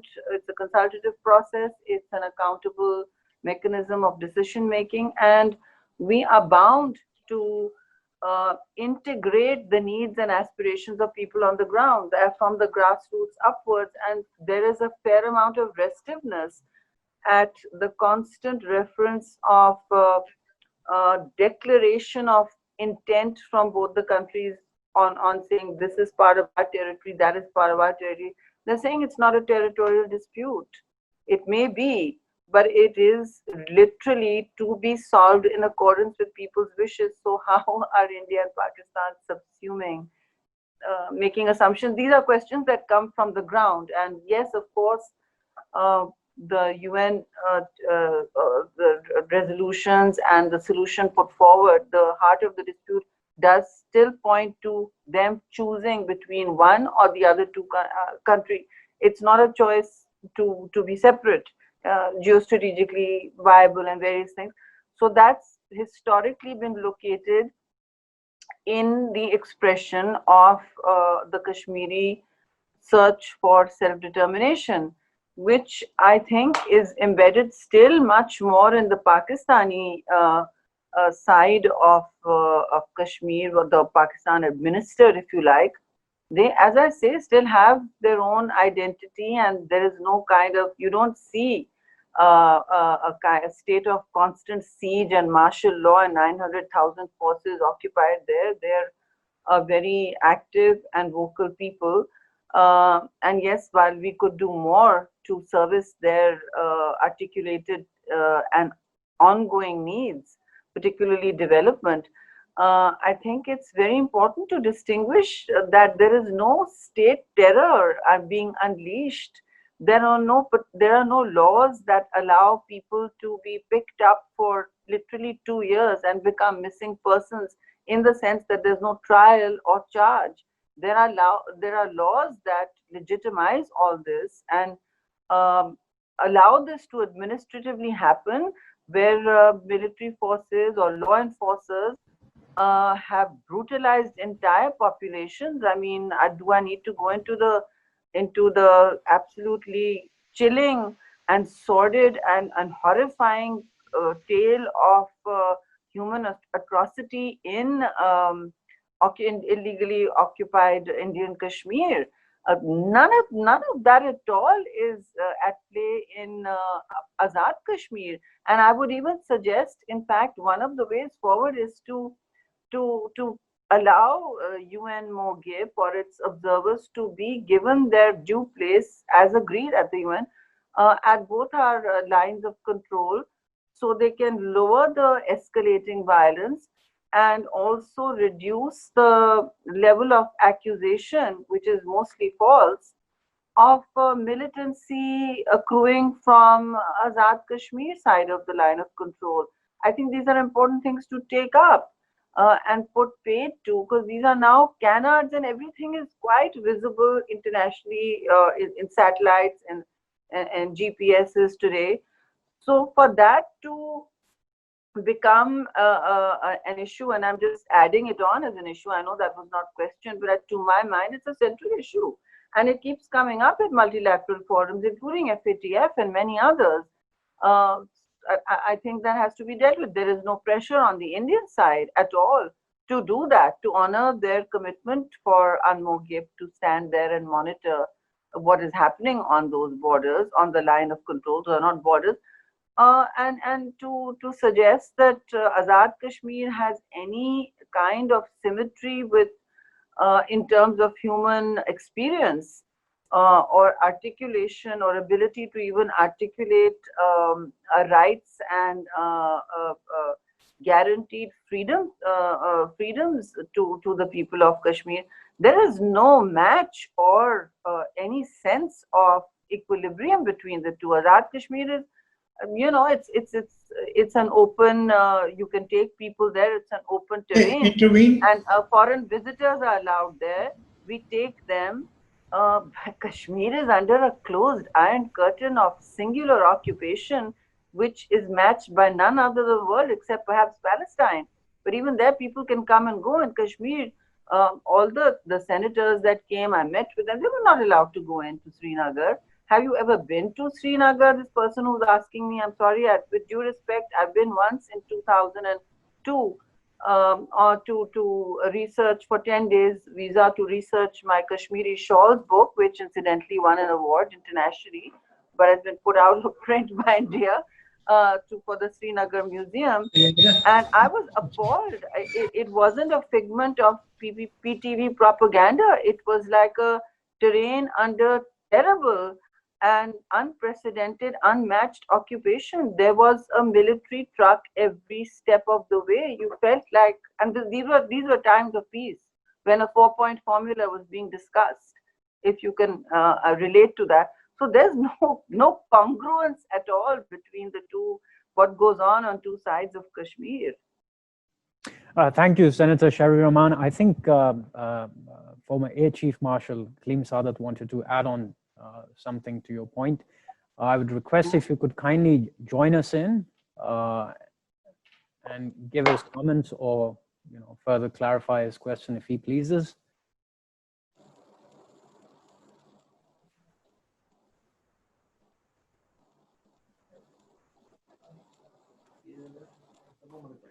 All right, now I'll move on to Dr. Salma Malik, who also has a question for Senator Sherry Rahman.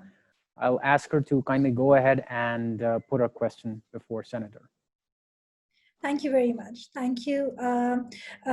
Senator Rehman Saiba, I mean, you have been asked a lot of questions, but all three of you eminent panelists have been part of various track 2 diplomacy fora, and you personally have led the Chopraya dialogue.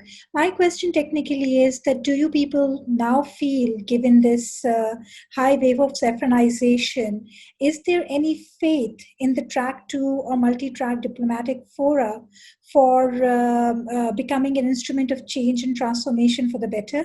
Thank you so much. Who's answering this? Me again? I don't see, Selma, yes. I don't see any diplomatic space right now. It takes always to not just talk or tango, but to engage proactively towards some constructive outcomes. And there have been many episodes in the past where, against all odds, both bureaucrats and civil society have constantly tried to work out in the box, out of the box, close to the box solutions to just normalizing the relationship. And I think while that's the imperative and urgent need of the hour, Pakistan has not really sort of worked on, other than making peace gestures which get no response from India. Pakistan has also not worked internationally on creating space for India on that. And while you can't really pressure India, there are ways to create pressure for two nuclear countries with a flashpoint such as Kashmir in the middle to talk sensibly with perhaps a silent, I wouldn't say guarantor, but interested party. But you've seen President Trump making these kind of very it seems embellished gestures of offers of mediation, knowing full well that mediation finds no traction if both parties are not agreeable. And India is deeply suspicious of any conversation where there's a third party in the room, because then they feel that they will have to concede a little bit of strategic or political ground. I'm not even talking about terrain, I'm talking about political or strategic ground. And it's unfortunate because this is a world where you saw the COVID pandemic contagion, it goes beyond borders. You have now a whole series of online predations that can occur. I mean, countries can be can enter a terrain of cyber attacks and crime. These are, and there are borderless threats that did not exist before. Principal among them, to me, I'm very passionate about it, principal among them for both India and Pakistan is climate stress. I mean, why is there no forum where India and Pakistan are not talking about this? This is a singular leadership vacuum on the subject in both countries. You can't just say we're planting trees. That's really a very, literally a late 20th century view of the universe. And while Delhi has planted trees, it's created lungs for its space. What goes on in Delhi does not stay in Delhi. As you know, when they burn crop, it comes into Pakistan. And when we take too much water, for instance, drill too much water out of our aquifers, the basin is joint. The Indo-Gangetic plain basin, water aquifers and basins are joint. And both countries are depleting them very fast. They are now, for instance, almost 89% of them, of this basin is arsenic laced. These are solutions we need. These are very serious challenges we need to look at together. You can't sort of legislate away or policy away climate on your side of the border. Yes, we can reduce emissions in our factories and in our mills, in our brick kilns, in our cars. And India has at least articulated a policy ambition of going electric for its cars by 2030. Pakistan has not done any of that. There are multilateral forums where space can be created for energy, for culture, for trade and even for certainly for climate, those are exigencies. Pakistan has now become a country that is 5th in the world for vulnerability. 5th, it's gone from 7th to the 5th most vulnerable country. And by 2025, we will be water scarce. These are very important conversations to me. And I think that while much policy work has been done by civil society and think tanks such as ours, there's been no policy leadership on this or thought leadership on this from the political leaders of India particularly, or even Pakistan, frankly. Growing trees in your country is not climate leadership. Thank you, Senator Sherry Rahman. The next question that I have is from Ms. Amara Durrani. I have to go. All right, ma'am. I understand, and thank you so much for your time. I think really appreciated from my end, and also from Acting President Brigadier Rashid Wali Janjua's end as well. You've certainly added a lot of substance and much needed enlightenment to the discourse. Thank you so much for your participation. Thank you. Thank you. And now the next question is from Ms. Amara Durrani, who is a Senior Research Fellow at the Jinnah Institute. Our question is for Dr. Liu Zongyi. The question is, by practicing a values-based foreign policy of restraint vis-a-vis India to help it, quote unquote, save its face, is China risking a miscalculated appeasement of an India that is singularly focused on pursuing new strategic interests that it is increasingly placing outside of Asia? Dr. Liu. Thank you very much. I found several questions to me from Pakistan friends. I would like to say why. I don't think China is conduct appeasement policy towards India. I would like to say why Modi shifted from economic development to Hindu nationalism from his first term to the second term. We can find in his first term for Prime Minister Modi, his focus, his concentration is on economic development and domestic economic reforms. But he put forward a lot of plans, including making India. But he did not achieve success. There are a lot of reasons. It's very difficult for Prime Minister Modi to get success in the economic development and reform. So in his second term, his concentration shifted to Hindu nationalism. As we know, the Hindu nationalism is a domestic political process for Modi and the BJP. But the Hindu nationalism, any nationalism is a two-edged sword.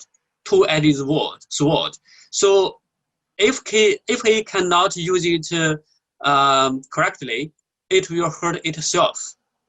Now we can find the situation in India is become worse and worse. There are a lot of COVID-19, the COVID-19 pandemic spread very quickly in India. And they are facing a lot of pressures of unemployment, of poverty, of hunger of the people. So I think it's a reason why India's policy towards its neighbors, especially toward China, is so tough. It's so tough. It's just Modi just want to shift the domestic attention of the people, of the Indian people. But if Indian army would attack Chinese army along the border, it will be defeated. It will defeated. I think it will worse. It will worse than 1962. So I think for China and Pakistan, what we must do now is do well our own self, our own things. For China and Pakistan, we are both of us facing the COVID-19 pandemic. We both of us facing the problem of economic problems. So what we should do is to concentrate on our economic development, because we have the CPEC, we have economic cooperation, and for China and Pakistan, we are all weather partnership. I agree with Senator Rahman. I think on Kashmir issue and other issues, China will support Pakistan firmly. There no problem. But it's maybe it's not the best opportunity for us, for Pakistan to solve the Kashmir issue. I think Pakistan friends maybe it's better for Pakistan friends to wait for better opportunities. Of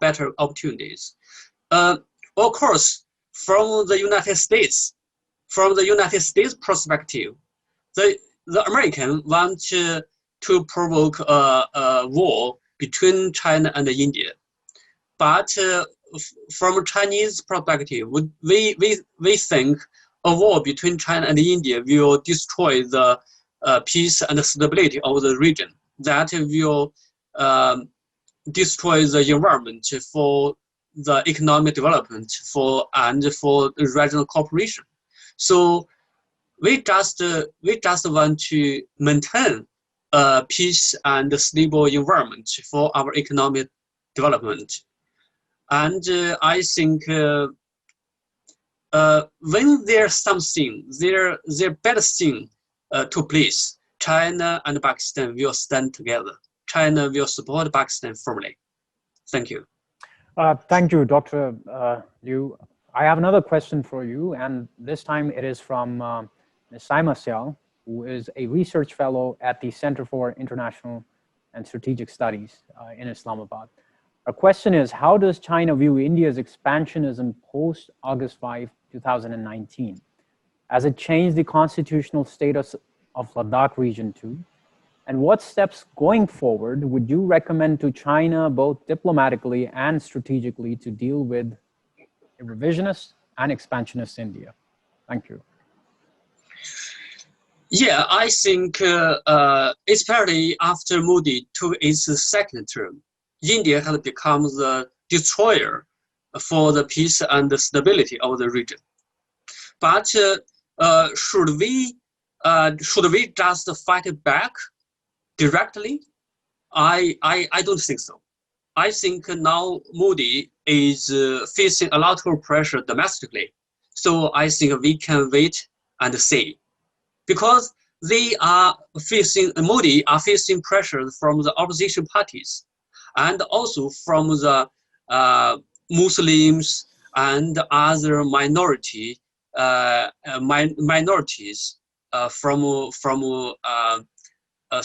northeast part and from Kashmir, from other regions of India. So Modi's policy is not welcome in India.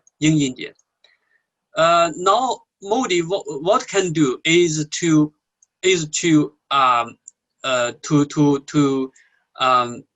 hype nationalism, and he have no other choice, I think.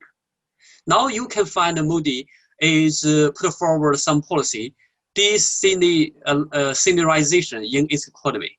So I think it's not it cannot last for a long time. You know, as we know, a lot of industries of India depends on China heavily. For the pharmaceutical industry, some raw materials it will import from China. 70% of the raw materials will imported from China, and it cannot create their own supplier chain in a short time. So a lot of policies adopted by Modi government is is to hurt itself. I'm wondering why Modi government adopted such policies towards China and its neighbors. The answer for me is he has no rational, he has no better choices to have no better policies to take. Thank you. On this note, it brings us to the end of our webinar. And before I formally end the proceedings of today's webinar, I'd like to request our Acting President, Brigadier Rashid Wali Janjua, for his concluding remarks. Thank you, Osama. So important takeaways from today's webinar. Senator Sherry spoke about external threats to cover up the internal failures of Hindutva-driven ideology, which finds a very rich soil in Indian political landscape presently, and the need for a consistent, coherent, long-term, proactive policy, which is based on national unity. That was one of the takeaways from her.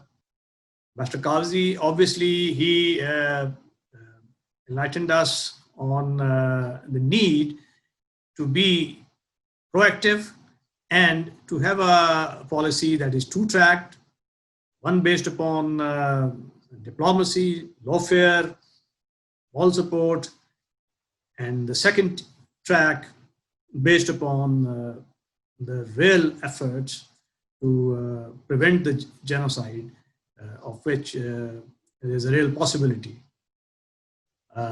Dr. Lee, I think the best takeaway was that Modi can neither fight China nor is willing to make peace. And another important takeaway was that the misdirection in China's policy vis-a-vis, misdirection in Modi's policy vis-a-vis China is a consequence of Hindutva-driven nationalism that he has become captive of. And if this policy is not moderated, then there's a little chance of resolution of border conflicts and going towards greater diplomatic engagement between the neighbors. So with this, I thank the distinguished panelists. We stand educated, and I'm sure this webinar will go a long way in crystallizing a thought process that would help the policymakers in implementing some of the very pragmatic policies which have been proffered by the panel today.